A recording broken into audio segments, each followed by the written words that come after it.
कामाख्यानगर थाना किरीड़ामाली निकटरे अजणा गाड़ी धक्कार युवक मृत्यु। मृत युवक जनक होती कामाख्यानगर गुप्तीनगर साहिर अनिल कुमार नायक। गतकाल राति अनिल किरीड़ामाल एक होटेल को खाइबा जाई फेरुथिबा बेले अजणा गाड़ी धक्का देइथिला। गुरुतर अवस्था रास्तार पड़ता बेले खबर पाई परिवार लोके अनिल को कामाख्यानगर मेडिकल में भर्ती करथिले। सेठारे डाक्तर तांको मृत घोषणा करिसेंती। ए संपर्क में परिवार लोके कामाख्यानगर थाना अभियोग करबा परे पुलिस घटनास्थल पहुंची तदंत आरंभ करिछि।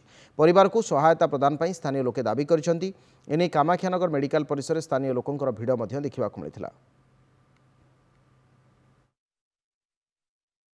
मो पुतरा काली होटेल जाऊला खाए टाइम अजणा गाड़ी आसी बाड़े पलैस आम खबर पाई जाई आणला मेडिकल को डाक्तर मेडिकल को कहले घोषणा कले मृत्यु घोषणा होती।